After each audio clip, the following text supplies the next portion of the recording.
Welcome everyone to our Greet10 Unscripted television panel, focusing on discovering career pathways in the unscripted television industry. Today, we will be focusing on production, and we are so glad that you could join us.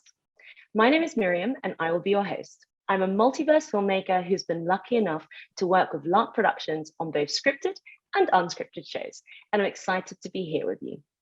This panel is presented by Lark in collaborations with Creative Pathways.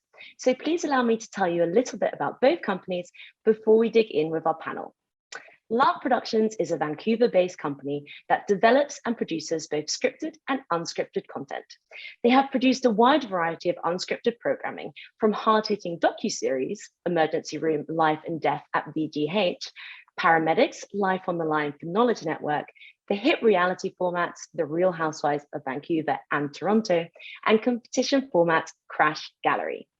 Creative Pathways is a new online hub developed by BC's motion picture industry for British Columbians seeking access to dynamic careers in above the line, below the line, animation, VFX, post-production, and film adjacent areas.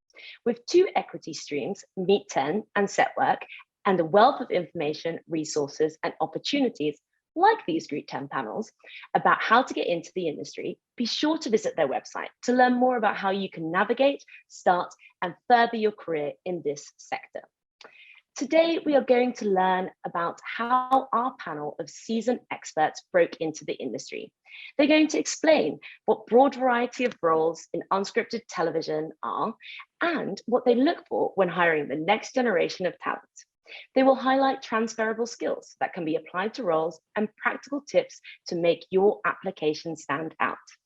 We have a fantastic panel who are ready to share their wisdom with you.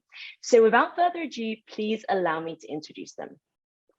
Grant Grishek is a multiple Emmy Award winner and a CSA nominee with over 25 years of experience directing and producing reality, factual, and documentary programming. Megan Cameron is a seasoned line producer who has worked on series for multiple broadcasters, including PBS, Food Network, Discovery, and Animal Planet, to name but a few. We are also joined by Olivia Sokila, who started her career as a journalist and is now a freelance development and story producer with over 7 years of experience. Ariana Palm has a degree in playwriting and is also a certified brand marketeer. She recently finished her first contract as a casting coordinator for Lark and is currently producing her own web series. Right, we're going to dive in with our discussion. And at the end of the panel, we will dedicate the last 15 minutes to audience questions. So please make sure you send them over in the Q&A chat button below. It's incredible to have these industry leading experts here with us today, so let's get started. First of all, we'd love to know how you began your journey in unscripted television and what inspired you to pursue this career. Olivia, why don't we start with you? Yep. Hi, everyone. I started off working I was actually at BCIT, British Columbia Institute of Technology, and was wanting to be a reporter, wanted to report the news, wanted to, work for, one of the local channels, and just really thought it wasn't for me. It wasn't as creative as I wanted it to be. It was a lot of people telling me what I had to do and what I had to kind of construct as the story. So I actually pivoted while I was at school and went and interned at Lark. And actually that's where I met Grant, and very early on. And I loved it. I fell in love with the people that I worked with, and I felt very surrounded by like-minded people. I felt it much more creative, and I never really have looked back, and I kissed journalism goodbye, but still a lot of skills are used for research and everything else, so it's been great. I love that. I love that that you're able to, study one thing and apply it to a different career. Like, that's just so awesome. So you mentioned Grant. So Grant, why don't we get you to answer the question next? Throw you under the bus. I should just say it was CSAs, not Emmys. I would love to have Emmys. It was just CSAs. But thank you. Kind of like Olivia, I was at film school, Simon Fraser University, kind of thinking I was going to go into the camera department and work my way into directing. But I ended up getting a phone call from a colleague who had already graduated. He was working at CBC Television on an arts and culture series, and asked if I would want to be a post-production assistant. Actually, he asked if I knew anyone who wanted to be a post-production assistant, and I said, me. And I had no idea what it was, but I ended up getting the job and fell in love with it, working in arts and culture. I was promoted to be a segment producer the next season. And like Olivia, what I found, it was that it was an opportunity to be more creative and more collaborative than kind of what I had experienced in some of the work I'd done in film, which is, it's a much bigger unit of people, and we are always a smaller unit, and we learn to do our own research and create our own shot lists, and basically also produce our little short films that we were doing every week. And that led to longer sort of documentary pieces, and then I did a documentary for the National Film Board, and then that moved me into non-scripted television. And that was like 25 years ago. That's an amazing journey. I mean, it sounds like you're a jack of all trades, and I think that seems like something that this panel kind of has in common. I mean, Ariana, your bio, you started as a playwright, and now you're a casting coordinator. What was that journey like for you? Yeah, I actually started like earlier as an actor, and then like went into playwriting because this writing came easy, and then yeah, I was just trying to like find work in anything writing. So I had put my resume on a bunch of different like sites, and then the pandemic happened, and I just started writing my web series. And then like while I was writing my web series, I just get this email in my inbox like, oh, would you like to apply to be a casting coordinator for Lark Production? And I was like, yeah, yes. They're like, oh, let's do the I was like, yes. Like, we don't have to, yes. So like a lot of transferable skills in terms of writing. Like I was a social media consultant as well. That seems to be, I think a lot of jobs, that seems to be like a big thing, social media. So any kind of social media training you can get, I would do it. Lots of pitching I learned in school that I used in this job, brand marketing, and just a passion for the industry. I think that's what kind of got me in there. But yeah, it's been pretty wild since I've started as a casting coordinator, but I'm really loving it. That's awesome. I mean, it sounds like you really, in this industry, you need a certain level of passion. And Megan, I know you put in your bio how you really had to knock down some doors in order to get started. And why don't you tell us a little bit about that? Yeah, so I actually, I graduated from university with a degree in history. And while I love the subject, the career options for a history major are not plentiful. And TV was something that I was always really, really interested in. So I ended up going, like Olivia, going to BCIT and going through the television program there. And in between it was a 2-year program. In between my first and second year, I started looking into internships. And there was a company actually in the UK that produced a travel show that I was really interested in. It was called Pilot Guides. And so I just sent off an email and got a reply from the series producer. Well, once I had that, I just kept in touch, probably maybe much to his chagrin, but eventually it sort of all worked out, and they were going to be doing an episode on Western Canada. And we're working with a new producer. So they were actually looking for somebody that, obviously had some experience and some intel on our region. So I ended up going over to the UK for 6 weeks doing an internship, and came back to Vancouver. And it took a couple of years. I was actually working in news at the time. And then one of the entertainment hosts for the news program I was working on started his own travel show. And so I did some interning with him as well. And one thing led to another, and that sort of, rolled into an actual paying job in unscripted television. And I haven't really looked back from there. That's amazing. I mean, what a fascinating journey. And I love that you literally knocked down some doors in order to, well, as you said, like persistence is very key. I actually also studied history. So I think that in terms of like what you study and what your interests lie in, like with unscripted television, you can always kind of apply that degree to a certain kind of show, which is so awesome.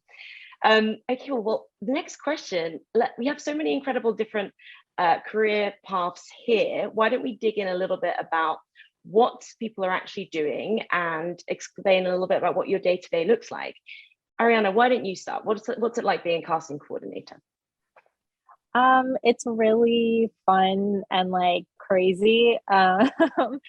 So it's basically like helping the casting producers and basically the casting team maintain cast. So like a lot of headhunting, interviewing people, just doing like write-ups so we can like pitch them to a broadcaster, and lots of copy, lots of writing, a little bit of design and like social media as well.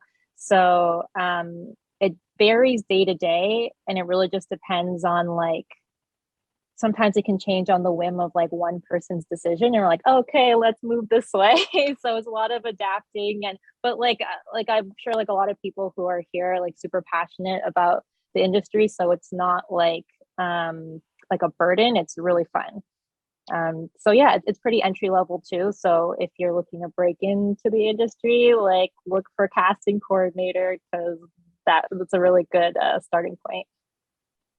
That's awesome. And what would you say is the kind of the progression of a casting coordinator? The impression? The progression. So like if you you come in at entry level, and then where are you like hoping to go, or what kind of career paths are available? Yeah, so I actually, luckily, like people at Lark are really open, and like I've had a lot of conversations about like, where can I go, what can I do, da, da, da, da. So there's a lot of different places in terms of like, you can be in development, you can be in production, you can be in post-production, and I'm trying to get into the story associate position right now for production, / like cast care. So it's basically just taking care of the cast and like working under the story producer, and then you kind of just like work your way up from there, like go from contract to contract and like jump to different areas, and then hopefully I'll have Grant's job. Like, and that's the goal. Watch out, Grant, she's coming for you. Okay. That's so I need cool. a break. That's so cool. And I love, as you kind of pointed out, like when you build these relationships with a company and they see your talent, they're going to try and like nurture that and give you different opportunities. Like that's ideal, right? That's what we all want. They've been so helpful. Even when I'm like just talking about my web series, like my own project, like I've had like multiple people be like, oh yeah, you should do this. And they're just like a wealth of knowledge, and they're so easy to talk to and really open about it. So it really does help who you're in proximity of. That's great. Megan, what about you? Because I mean, I'll let the audience know that line producers basically do everything. Like they are incredible. So why don't you tell us a little bit about what your day-to-day looks like? Yeah, so as a line producer, my main responsibilities are overseeing the budget and scheduling and basically all the logistics. So I'm really, and my team are there to support creative, to sort of bring to life their vision. So, depending on what the needs are, we're crewing up, we're getting equipment, we're making travel arrangements, talking with different vendors, just sort of working with all different departments to really kind of put the program together. That's awesome. And Megan, you're obviously quite high up. What would you say is kind of the entry level position for the line producer role, if that's what someone wants to do?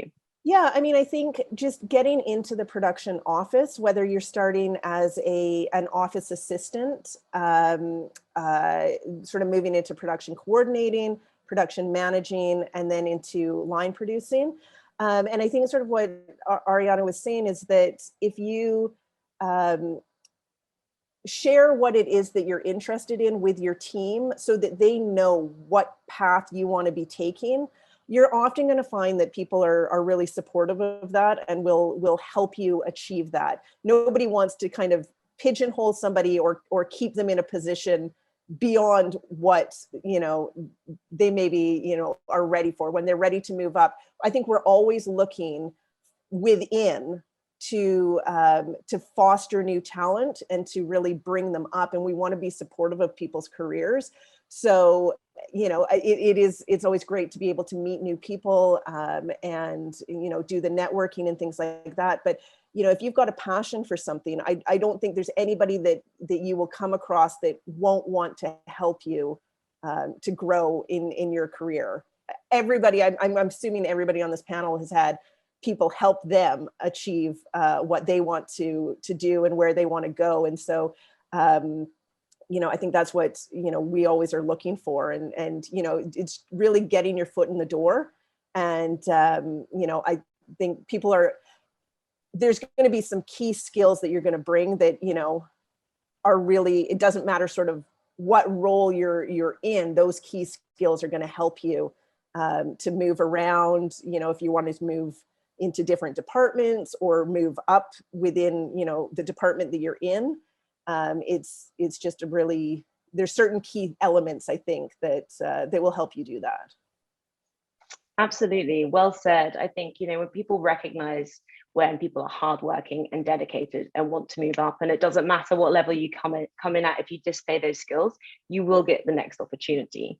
So Megan mentioned that she supports the creative, and we have Olivia, who is more on the creative side. So Olivia, why don't you tell us a little bit about what it's like to do what you do?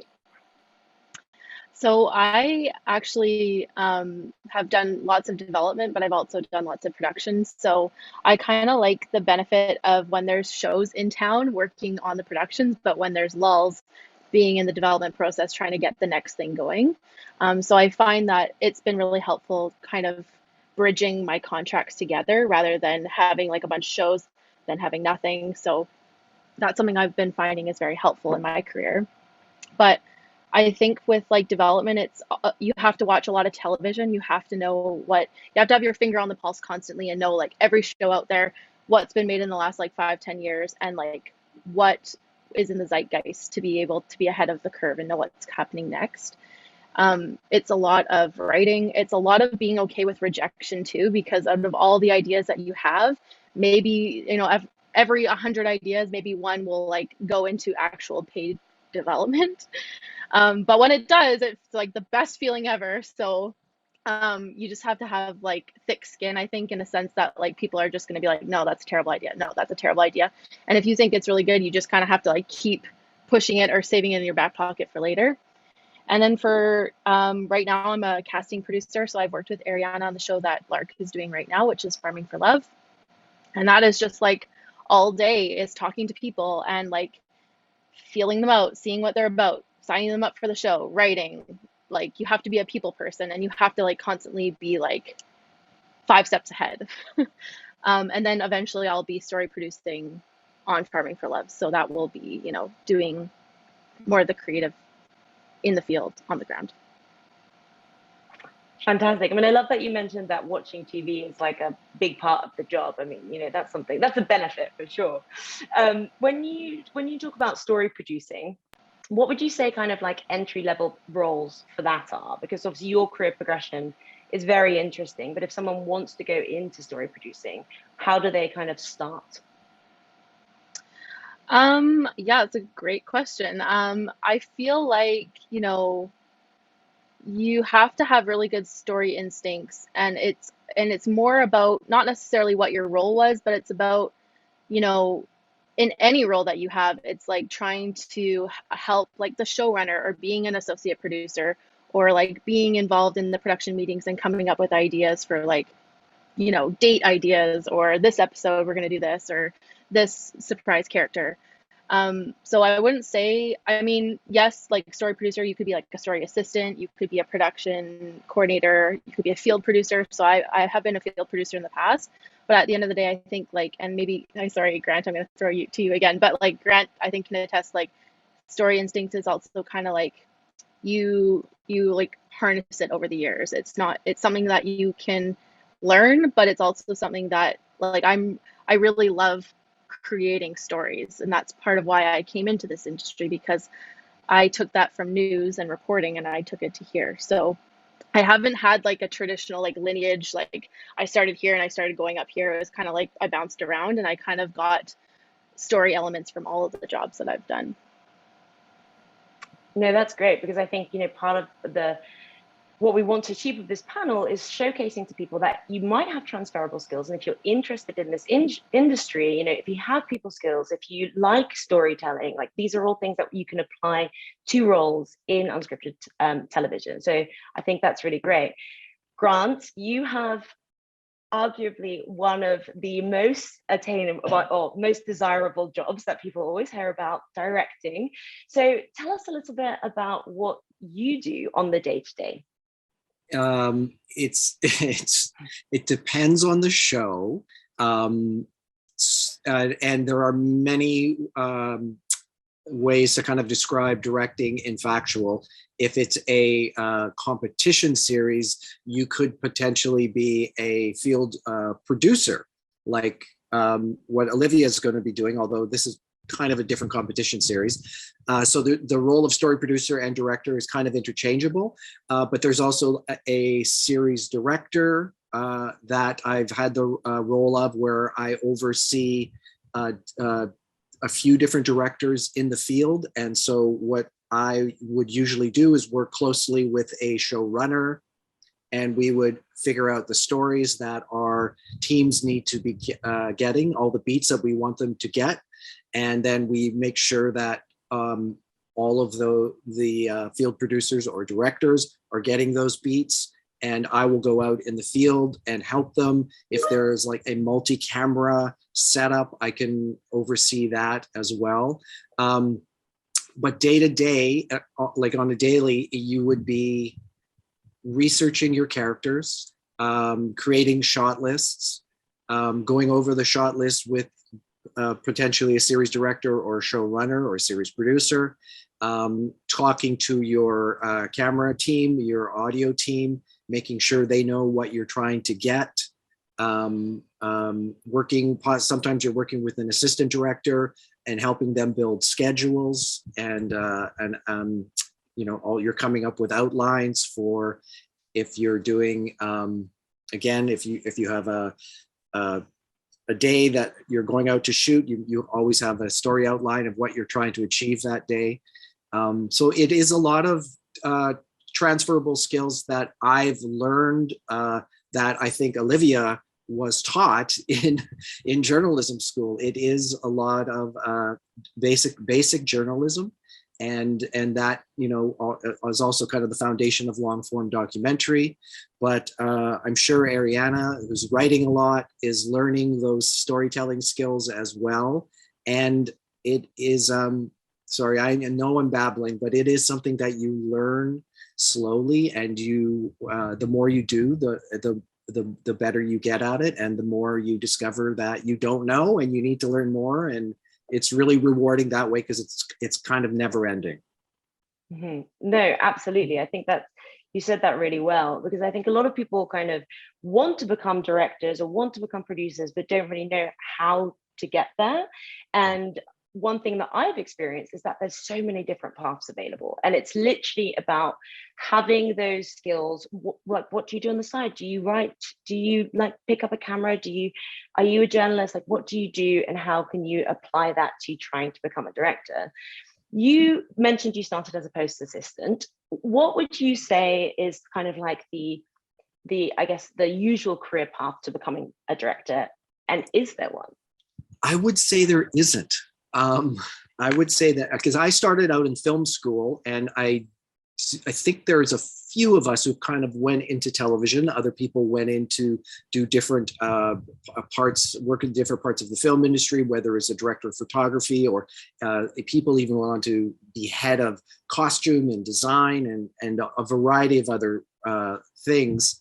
But I've met people that have come strictly from print journalism that have come into the television industry, people that have come from advertising that have come into factual as well. So there isn't a particular career path. I think it's kind of being interested in story and telling stories, which is what I've only ever wanted to do. And I've been fortunate enough to be able to do it for a long time.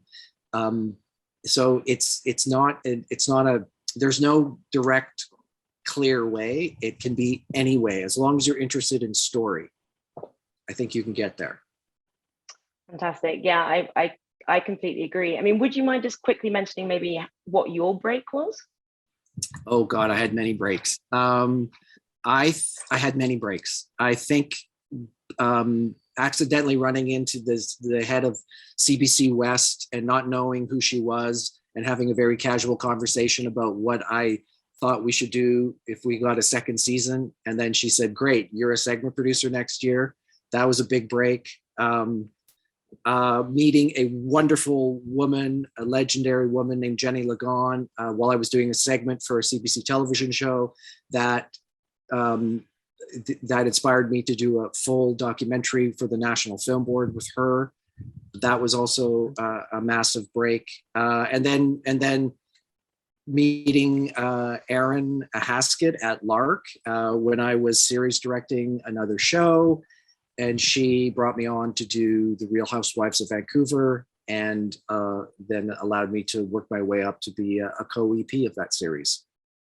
Fantastic. I mean, so many different opportunities, but the common thread seems to be being a people's person and being able to communicate well and communicate what you want and people trusting in you. So that's probably one of the skills I would say I think is most in demand within this industry. But maybe we can break down per job a little bit more, like what skills are required. Megan, would you mind speaking to what you think is required for being a line producer? Yeah, I think some of the key ones are being detail oriented, being able to be forward thinking, anticipating some challenges that might be coming up, or looking at the creative and being able to, help them achieve what it is that they're wanting to do, usually in the most cost-effective way possible. But at the end of the day, you want your show to look good. So it's really about trying to see where, certainly from a budget perspective, let's put some more money into this area. We can, sort of take it from this area because we don't need that quite as much. It's being able to problem solve, really being able to work with a team and working with people across all different departments, because you're sort of, our day-to-day involves a lot of different people. It's being outgoing enough that you're making cold calls a lot to try and get somebody to allow you to film on their property, or attend their event, things like that. Yeah, I think that's, really being detail oriented, being meticulous, being hardworking, being humble, to be able to, again, work with all different kinds of people, and sort of knowing what your strengths are, and being able to present those to people, and being open to feedback. I think at the end of the day, when people are trying to give you constructive criticism, it's to help you. So if you're open to receiving that, it goes a long way, I think. Fantastic. What I absolutely love about everything you just said is that those can be transferable skills that you could have in any profession. I mean, it's so great to hear that, because if someone's thinking about a career change, if you are goal orientated and you are detail orientated and you do like working with people, I mean, those are things that you can automatically apply to unscripted television. So thank you so much for that. Olivia, you touched on a few things too, but maybe you could just reiterate them when it comes to story producing. Yeah, story producing. I think some skills you need are definitely, you need to be collaborative. You need to be willing and able to work with other people, because you're doing that all day, every day, and not just people who are your colleagues, but also your subjects. So being able to get what you need, but also not overstepping, and kind of being able to read the room is a good skill to have. Also being, detail oriented, hardworking, definitely. Someone who, people always like to work with people who are keen to receive feedback and also willing to think about something in a different way. I think that that also relates back to being collaborative.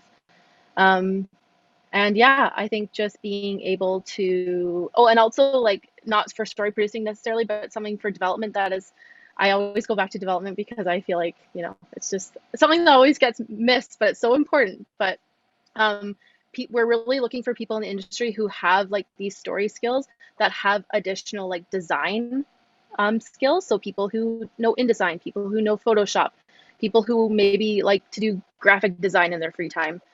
Like, though, if you can do all in one, that's so much better for us to be able to hire one person who can come up with a series idea, get some characters, and put a complete pitch package together. That is kind of like a home run in terms of hiring someone too. I'm sorry, I kind of jumped all over the place. No, I think that's fantastic. Like I couldn't agree more. I mean, even, you know, when you're like interviewing people and you can like put together a little casting tape, even if it's on iMovie or whatever, something maybe you use for like making movies for your friends, like all of those skills, they could be utilized. Yeah, absolutely. Yeah. Ariana, what about you? What do you think are the, you know, the biggest skills required? Definitely the design. That was like, I didn't expect it to be so at the forefront, but yeah, the design was a thing that I was surprised that people cared about. Like I said before, definitely social media, lots of writing. And then like everyone said, like the soft skills of just like being able to talk to people, things that aren't really teachable. Because I think there was a lot that I was taught, and like the team was very open to teaching me, but a lot that can't be taught is like, you know, being able to cold call people and get someone to a cast from like one phone call, or just just bringing like a certain vibe. But yeah, so it's definitely like soft skills, writing, definitely if you have marketing, any kind of marketing, brand marketing, that really helped me do a lot of different things, especially with the writing. It seemed to really help with that. I think it was a lot, but lots of writing. Definitely never stop writing if you can help it. Absolutely. Really good points to mention. And Grant, I know you already kind of touched on it, but maybe that you have some bits you'd like to summarize. But when it comes to directing, what do you think some key skills are? Oh, collaboration, not being too hung up on your own idea, because somebody's probably got a better idea and the best idea always wins. So I'm a big believer in working with a team and trying to have everyone be involved, and I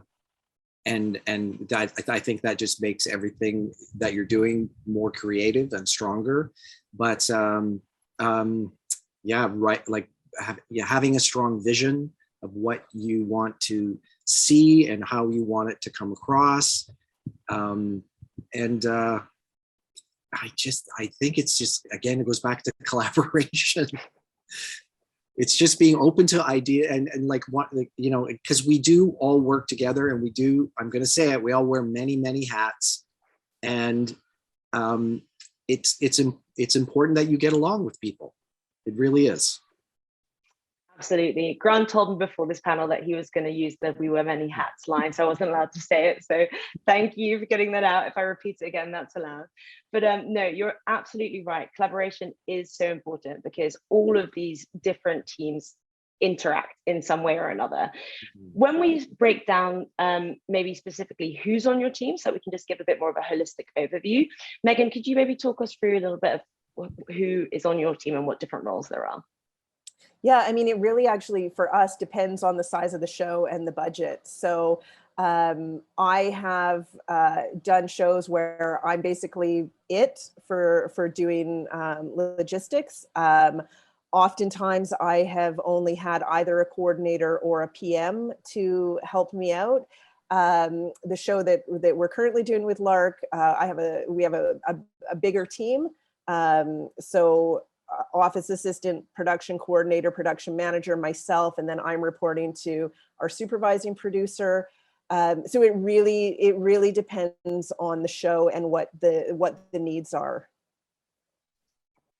Yeah, absolutely. And I think that kind of goes hand in hand with being flexible and being someone who can adapt, which is also like a key skill for this industry. I know for myself, like I love working on smaller budgets sometimes because you get to do everything, and other times you get to work in a great team, and that's also really fun. Ariana, what about you? What does your kind of casting, I know Olivia mentioned that you guys are working together right now. So what does, maybe you can speak both about your team. Oh gosh. I don't know like where it starts and stops, because there's like kind of Grant is there too. And then like Aaron, the president, will like jump in and help in casting as well. So we have like 3 casting coordinators,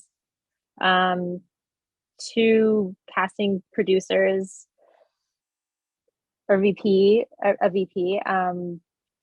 We had like 2, and then the president, and then showrunner Grant.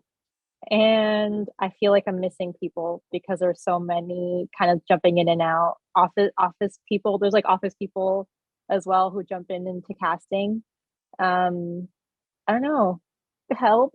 Like there's so many different there's so many different people in it. No, that's great. Olivia, do you have anything you want to add to that? Yeah, sure.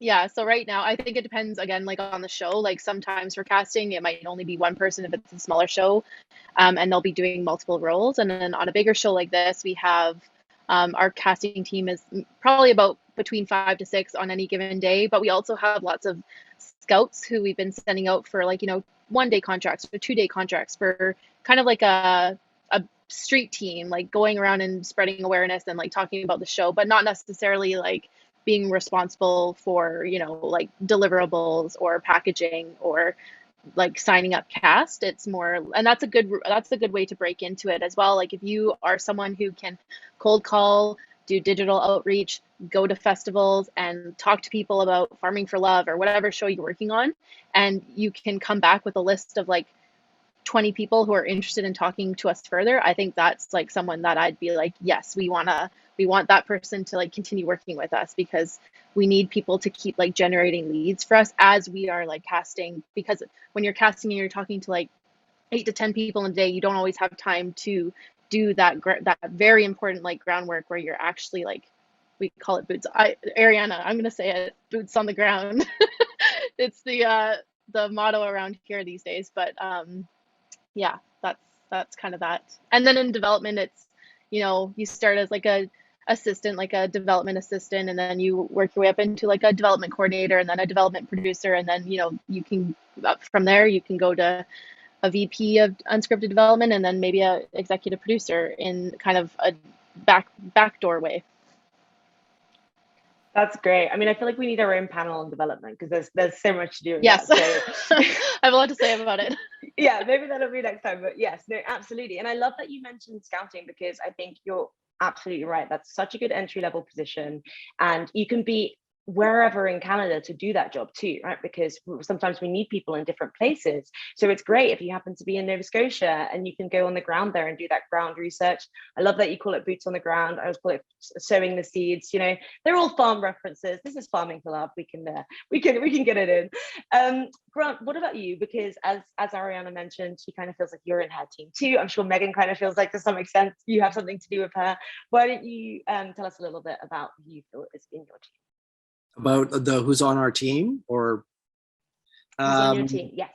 Well, again, it is a big series right now, so I'm co-show running with Ruth Nanda, which is fantastic, and we've worked together. It's way back on Housewives of Vancouver.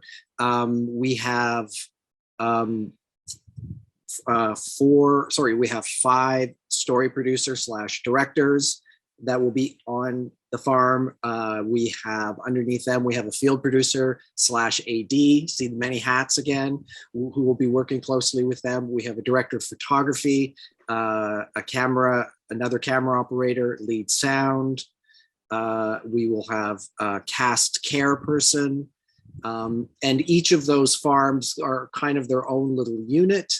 And then we have our post team will have, I think, 6 or 7 editors and story editors.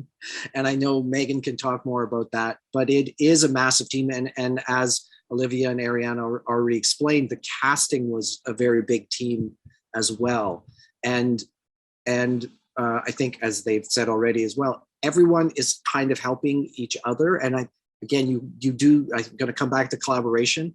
You really do get to do a lot, and you will get an opportunity to be creative in factual, even if it's on a smaller show. I've worked on smaller shows when the entire team was maybe 9 people. I think this one's going to be like 75 or something, but you will get an opportunity to be creative. That's fantastic. And I love that you mentioned Ruth, and you mentioned some of the post-production technical roles that are available. We actually have a panel next week, Thursday, same time at 5:30 p.m. where we're going to be digging into the post-production side of things. So please, everyone, we'll link that panel afterwards. But if you're interested in those roles, please also sign up to that. Okay, we've kind of got time for one more question before we go to audience questions. So I would love to know, because a lot of people coming here want to see what the transferable skills are, which you've kind of touched upon. But one of the big kind of getting over the door moments is, what do we put on our resume to get that first interview? Maybe we can shine a little bit of a light on what stands out for us when we look at resumes. Olivia, would you mind first speaking to that? Sure. I think if you've taken time to make a really nice looking resume, like when it's, there's some design elements there. I've touched on design before, but if it's not, just your standard like Microsoft, like Arial font, like blah, blah, blah, blah, blah. But I think like that's really important. But as for like what actually goes on the resume, like I would even like Ariana, like if you have social media managing experience, if you have if a TikTok following of 20,000 followers, like that's something I would want to know, because clearly you are able to engage an audience and able to tell a story. So that's important. It doesn't necessarily have to be, like skills or experience that you have, although that is important, but it is things that like that you can put on your resume that maybe you don't necessarily think about. Yeah, I love that. There was a really good point. Ariana, you made the transition, so maybe you can talk a little bit about what you had included on your resume in order to kind of get into this world. Yeah, so I think in terms of my resume, I literally put like everything from birth to like that point. But I think like the more important thing that I did was put my resume everywhere. So I just had this like weird manic period of just like, I'm putting my resume every single place that is possible. And they got my resume from from hirebipoc.ca. So I put my resume on there when it first started. Like I didn't think that website would go anywhere. And I put every single skill that was optional to put there. Even if I didn't have it, I put it there. So, and I just put unscripted in there because I was just interested in that. And then like just a couple of years later, they popped in my email and they're like, hey, like we have this job. I'm like, oh, like how did you even find me? So I think it's just like putting yourself out there as much as you can. Because I think in Unscripted especially, they're always looking for someone. Even while I've been a casting coordinator, they are always looking for someone somewhere, and it's kind of almost like it can be a struggle. So in terms of Unscripted, script is a different story, but my advice would be just put yourself out there as much as you can, and don't overthink your resume, just do it. I love that. You never know what's going to lead to the next opportunity. So I completely agree with that. I mean, Megan and Grant, maybe we can you guys are in a slightly like more higher position. So maybe you could speak to a little bit to about what you actually look for when you're hiring, and maybe are there any roles that Lark is currently looking to fill that we could maybe talk about? Grant, why don't you start?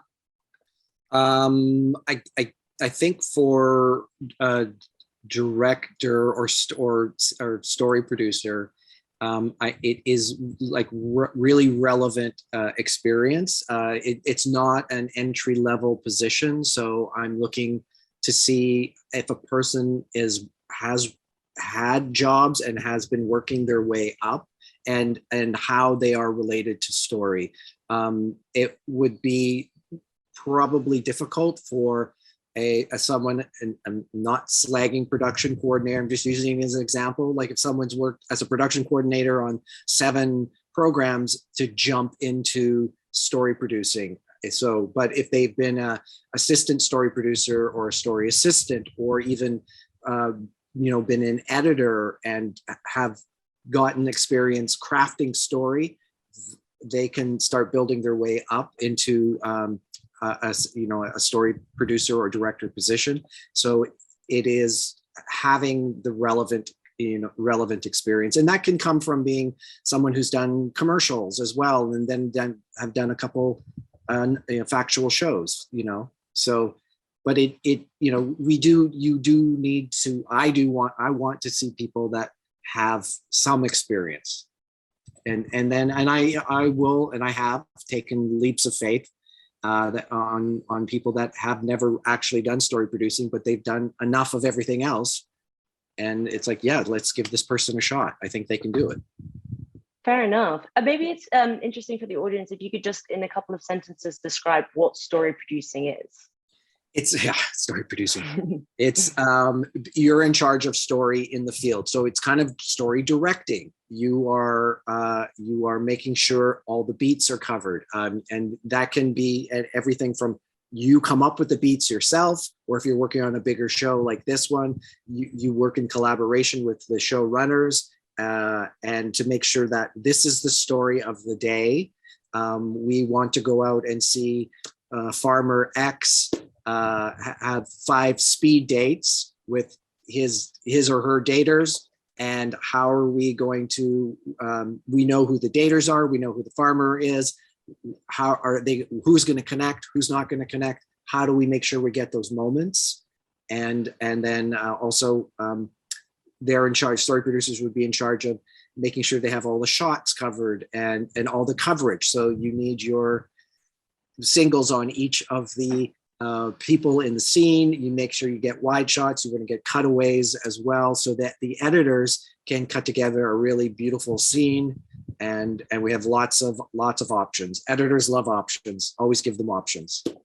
That's very, very true. So again, sorry, back to like, it is story producer, field director, those titles can be interchanged, and it can be confusing. Yes, absolutely. There can be lots of different terms. Megan, how about you? What do you kind of look for when you're hiring someone in the production office? And then maybe following on from that, maybe you could break down a little bit some of the production office roles, and specifically what a coordinator does and what an assistant does. But first of all, what do you look for when you're looking to hire someone? I think it depends on the role. Like Grant, if I'm hiring a production manager, I'm looking for somebody that has experience. They don't necessarily have to have a lot of production manager credits, but certainly I'd be looking for production coordinator credits and somebody that's looking to make that transition. For office production assistants or production coordinators, I think that can allow for people that are just getting started in the industry. I would say for resumes, I would be looking, obviously, if you have credits. If you don't have a lot of credits, or if your credits are not, or more student films or independent productions, things like that, I'd be looking for what exactly you did on that production. So just a short summary of some of your responsibilities. Because TV, I can usually, I'm either familiar with the show, or I can, IMDb it or something. So, you know, some of the smaller productions, though, I might not be familiar with, so I don't necessarily know what your role would entail.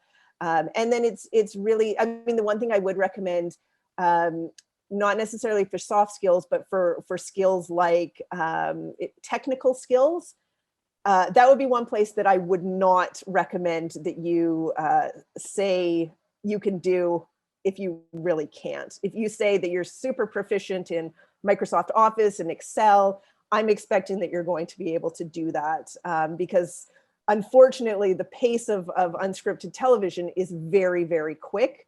And we just don't actually have time to train you on those kinds of programs. But I certainly would highlight anything that you do have proficiency in.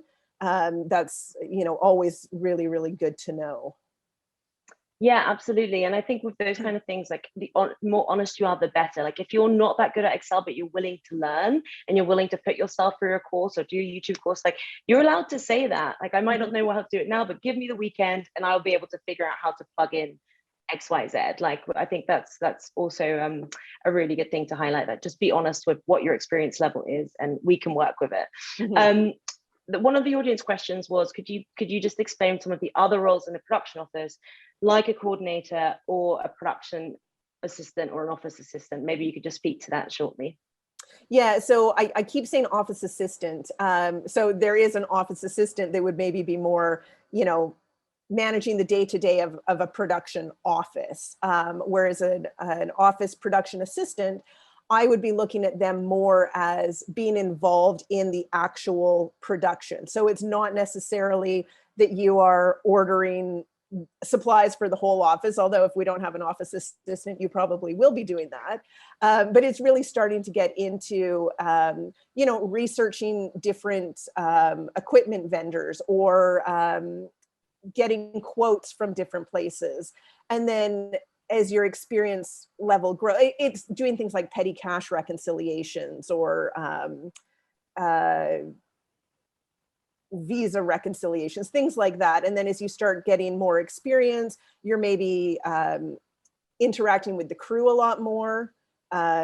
You're as a production manager, I would then be expecting that you are, you know, often the point of contact for crew when they have questions about their logistics, where they need to be, things like that. It's working on call sheets. And again, I think it's just as you're moving up, it's just taking on more responsibility and maybe working more independently within the team.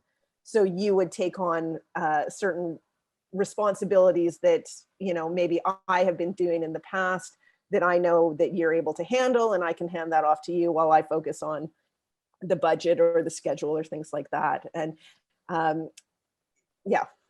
Yeah, absolutely. I think that's a really good overview. I have also worked as a production office assistant, and I'd say it's a really good entry level position if you want to learn what everyone does in a production. You come in, you can ask questions, you'll learn a little bit about everything. You're allowed to make mistakes because you don't have too much responsibility and you can really grow from there. So it's definitely a great entry level position.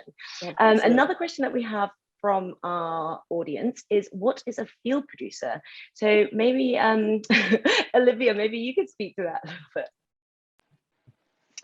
I think it depends on what show you're on. It can vary. I was a field producer on a kind of hybrid documentary show called Paramedics Life on the Line. And in that field producer role, I literally rode in the back of an ambulance for 8 to 10 hours a day and helped with clearances. So making sure that we were filming what we were supposed to be filming versus filming what we weren't allowed to be filming. Ordering crew lunch because we were a very small crew. So I was kind of acting as like a, you know, a production coordinator, a field producer, and also story all kind of in one. But it's just making sure that the day-to-day of what is happening in the field is progressing and moving forward, and also communicating back to post in the office in terms of like what you've done on the day. So, you know, writing your notes at the end of the day in terms of like what's been shot, how many cards do you have been shot, how many sound cards, making sure that your whole crew is kind of doing what they need to be doing and has what they have to be able to do that. So it is a very fast-paced, fun job. It can be more logistical if you're on more of like a smaller crew, or it can be kind of more creative if you're on a bigger show. Fantastic. One of the questions I know that we had someone sent in previously was about related to casting. So maybe Ariana and Grant, you could speak to this a little bit. When casting for a reality TV show, how do you know if a person is doing it for the right reason or whether or not they're just wanting their 15 minutes of fame? Who wants to go first? Sometimes, sorry, Ariana, sometimes those are the people you want. I know, that's what I was going to say. Depends on the show. I just finished a series about chainsaw carving, and we cast people that were strong characters, but also had to be legitimately really excellent chainsaw carvers. So you're looking for someone who's articulate, who has maybe a really interesting backstory, have maybe overcome challenges, and really want to be on the series. So, but on Farming for Love, we are looking for people that are genuinely wanting to find a partner. Oh, your kitty cat's there. Wanting to find a partner and not just want to be on television. Is that correct, Ariana? Yeah, and I feel like you can always tell, like people who just want to be on television don't know how to hide it.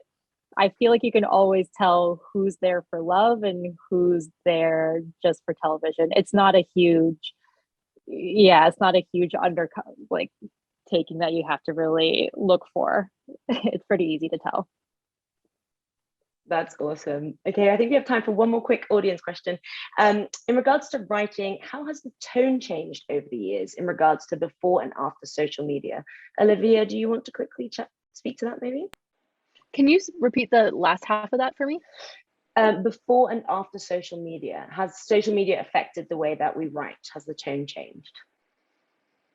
In terms of social media and how we write, I suppose I guess, do we mean more in terms of like when we're like looking for things for a show, or do you mean like as the show is progressing, kind of what stage are we at? I suppose my question would be. I think that's a good question. I'm not entirely sure. Maybe they mean more in terms of how we're trying to get people to apply for it. Is it slightly more buzzy, like the wording that we're using, like what Yeah, I think tone? it's actually like for social media writing, it's like the shorter the better, and it has to be very targeted. And it's actually, I mean, like we all know, with Instagram trying to be TikTok and like Reels and all that stuff, people's attention spans are obviously diminishing. You need to be able to like hook them in like right off the bat. So I would say it's like, when we're posting on social media looking for cast and stuff, it's like we don't want to put out a like 200-word blurb of like what we're looking for. We need to actually visually. And it's like Ariana has even like been on our TikTok account, like doing like a fun reel and stuff like that. So I feel like the writing, for sure, copywriting for social media still it matters. And but I think in terms of like when we're looking for in terms of casting, it's less so important. It's more like, yeah, just trying to hold an audience's attention, which is, I think, all our problems, maybe. Absolutely. Thank you so much for that answer. Unfortunately, we have come to the end of our discussion. Sorry, so I would just like, Miriam, can I just quickly, one thing, we've been talking obviously a lot about Farming for Love. We do still have positions that we are looking to fill. So I would really encourage everybody to get in touch if you think that you sort of have the experience or the skill set. I am looking for an office production assistant. We are looking for field production assistants, sound assistants, some camera assistants, and they can get into that more next week during the session. Cast care, we're still looking to fill. So, again, we've been talking about this big show. We are still looking for people. So we would really encourage everybody, if you think you've got the skills or the experience, to reach out to us and introduce yourself. And I should also add, even for those positions that I haven't mentioned that we have already hired for, you never know in production what is going to happen. We may actually find that we need to add to our team halfway through production, or, unfortunately, somebody, you know, gets sick or has some family issue and they're not able to continue with the show. So, you know, really, I guess even if you don't fit necessarily one of the positions I've already mentioned, I would still encourage you to reach out, because you just never know. We will keep your resumes on file. And if it doesn't work out on this show, you never know what will happen in the future. Absolutely. Well said, Megan. You actually just beat me to it. I would just like to, as Megan said, actively encourage people to send in their CVs to Lark. We're going to link the email address right here. It's talent@larkproductions.ca. And we would also like you to attach your resume, maybe tell us what area of unscripted television that you're interested in. And please send it across. As Megan said, we're actively hiring for people. We want to grow our database, so please send your CV in. Our next panel will be held on Thursday, the 4th of August. It's at 5:30 p.m. and we're going to continue the conversation into the unscripted world by highlighting the different career paths available in post-production and technical roles like camera and sound, with a new panel of different experts. It promises to be a fantastic event, so we really hope to see you all there. Finally, I'd like to give a huge thank you to our wonderful panelists for giving us their time today, and also to Lark Productions and Creative Pathways for hosting this panel. Please, everyone, enjoy your evenings, and we hope to see you back next week. Thank you so much for your time. Take care.